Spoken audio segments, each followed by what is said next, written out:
Presenting the transcription feature, Superman. Look, up in the sky. It's a bird. It's a plane. It's Superman.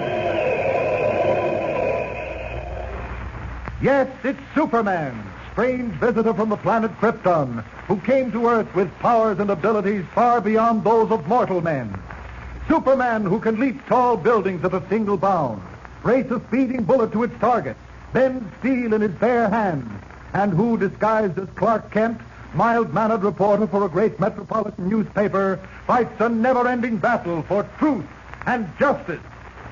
But before we join Superman, listen.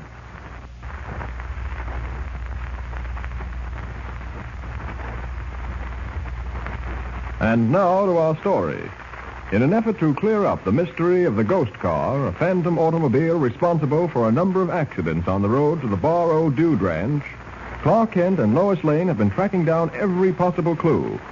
It is Kent's belief that someone is trying to frighten Steve Graham, owner of the ranch, into selling, hoping to gain possession of the property. But why? Is there anything of value on the ranch? Is it something in the abandoned gold mines? Kent isn't quite sure, but has taken the precaution of sending a sample of the ore for analysis.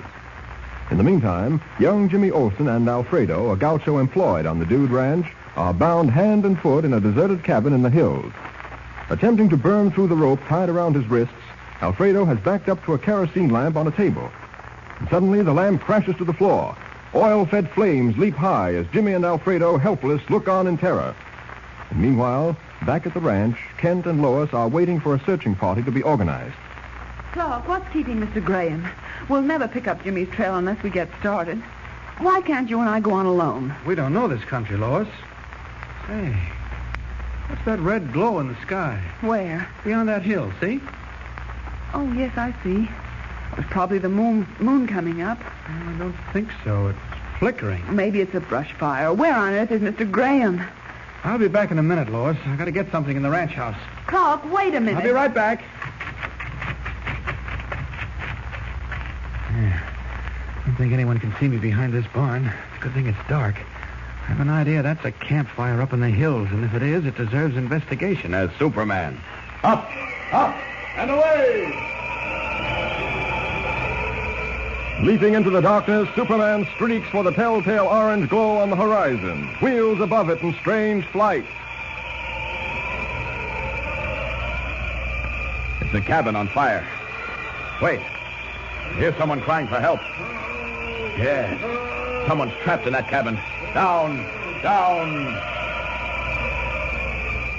There. Not much time left. Burning like tinder. Door's locked. Have to crash through. What? Great Scott. Jimmy and Alfredo, unconscious on the floor. Another few seconds, it would have been too late. I've got them. Now to carry them through that wall of flame. Here goes. There we are. I don't think either of them have been burned. Smoke got them more than anything else. Oh, Jimmy. Alfredo's coming too. I'd better assume my role of Clark Kent. I boil a rope, boy, Jimmy. I get us out. Take it easy, Alfredo. Senor Kent, where do you come from? Where is Jimmy? The fire. Jimmy's all right, Alfredo. Smoke knocked him out, that's all, but he's coming around. Jimmy, it's Mr. Kent. What happened? What? I saw the fire, Jimmy. I broke in and pulled you both out. Mr. Kent. Gosh, I thought we were gone. Well, you had a narrow escape. Who tied you up, Jimmy? Shorty, one of the ranch hands. Shorty? Why, of all the... We've got to get back to the ranch before he gets away. Think you're ready to ride, you two? Oh, sure, Mr. Kent. I feel fine now. How about you, Alfredo? I ride fast like the wind. All right, come on, then. Good thing you tied up your horses, or they wouldn't be here now. Jimmy, you'll have to share the saddle with me. Okay. All right, up you go. Yeah. All set, Alfredo? Si, senor. All right. Hope Shorty's still at the ranch. Wherever he goes, senor, I chase him until I catch him.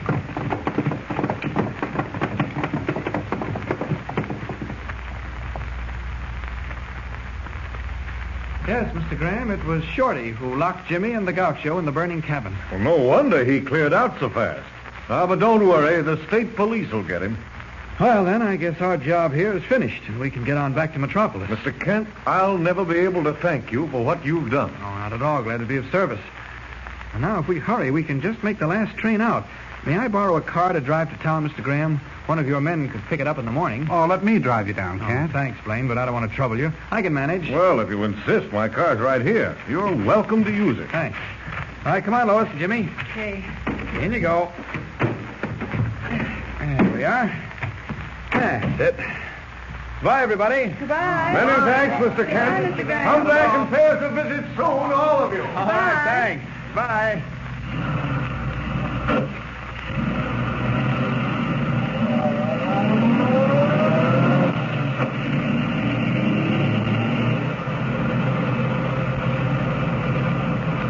Well, we certainly cleared that up fast, didn't we? Did we, Lois? No, you can't say that I didn't help. Oh, of course you did, Lois. But we haven't quite solved the mystery yet. What do you mean?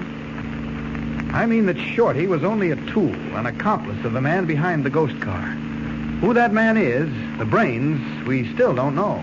Well, if the mystery of the Barrow isn't solved, why did you tell everyone at the ranch that it was? Yeah, and why are we going back to town then, Mr. Kent? We're setting a trap. A trap? What kind of a trap? As soon as we get into town, I'm going to phone the ranch. Tell them I've just met a wealthy man from the city who's on his way up to the Barrow. Let's call him, well, Orville Winston. He wants to buy the ranch. I'll say I'm turning over Graham's car to Winston so he can drive up himself. And what's behind all this flim flam? Very simple. Everyone at the ranch will hear about this new buyer, this Mr. Winston, and the man, the real man behind the accidents, will hear about it too. Naturally, he still wants to get the Barrow for himself, and when he hears the prospective buyer is on the way up, he'll try to frighten him away. But how? He'll arrange for our mythical Mr. Winston to meet the ghost car on his way up to the Barrow. Mr. Winston, who doesn't exist, will meet a car that doesn't exist. You joking, Clark? No, not at all. I will be Mr. Winston, the would-be buyer of the Barrow, and I'll be driving Graham's car back to the ranch. Then, when I see the ghost car heading at me, instead of turning off, I'll keep right on riding, straight at it. Don't be a fool, Clark. It's awfully dangerous, Mr. Kent. No, don't you worry. After all, we all know there can't be ghost cars. If this doesn't work, nothing will.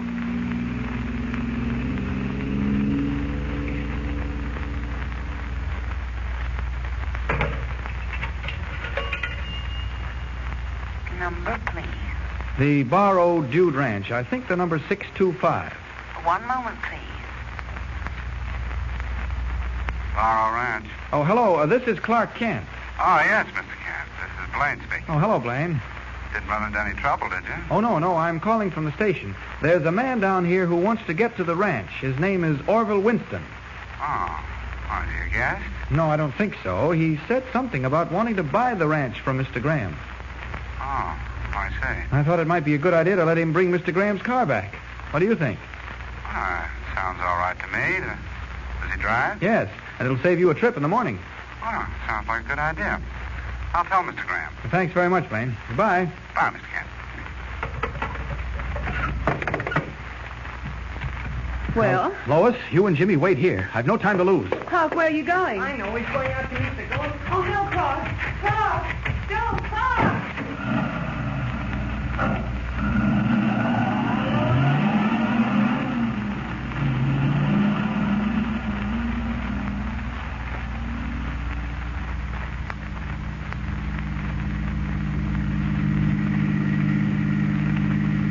Now to meet up with a ghost car As Superman. The tunnel's up ahead a short distance around that curve. The Phantom automobile is going to put in an appearance tonight. I'll meet it head-on in just a moment. Yes, there it is. Headlights gleaming. All right, ghost car, get ready for a crash.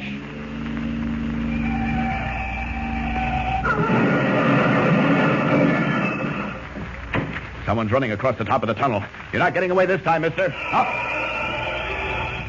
Hey, who are you? Get out of here. Oh, yes? There. I guess that'll take care of... Blaine. Well, so you're the man behind the ghost car, eh? Well, now to pick up Lois and Jimmy and haul this crook back to the ranch.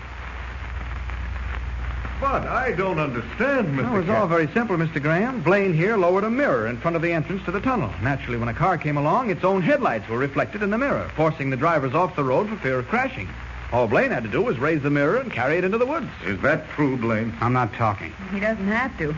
The sheriff will find the remains of the mirror on the road. Why did you do it, Blaine? Why? I told you I'm not talking. Obviously, he wanted the ranch, Mr. Graham. Yeah, but why? It has no particular value. I wonder. In fact, I sent a sample of ore from your abandoned gold mine to a mineralogist in the city. I have a feeling that mine isn't as worthless as you seem to think. Oh, that reminds me, Kent. The telegraph office phoned a message for you a few minutes after you left. I wrote it down on this slip of paper. Oh, thanks. Well, I thought so. This message supplies Mr. Blaine's motive. Listen. Sample submitted rich in bauxite. Bauxite? What's that? I know. It's the stuff they use to make aluminum. That's right, Jimmy. Mr. Graham, that abandoned mine is worth a fortune. You know how the government needs aluminum today. It's more precious than gold. You mean that old mine is going to help build planes? Fighting planes? That's exactly what I mean. Kent, I don't know how to thank you. I'm too old to give active service to my country. But you presented me with an opportunity to really lend a hand. Oh, don't thank me. Just get to work and put that mine in operation as fast as you can. While our ghost friend Blaine is thinking it over in prison, you can be joining in the fight for democracy. And so another baffling mystery is solved through the cleverness of Clark Kent and the prowess of Superman. But unknown to either Kent, Lois, or Jimmy, all is not well back in Metropolis. At this very moment, Editor Perry White is frantically putting through a long-distance call, summoning Kent back. What has happened? Tune in and follow the new and thrilling story with Superman. Don't forget, tune in again for the next thrilling episode with Superman. Look, up in the sky. It's a bird. It's a plane. It's Superman.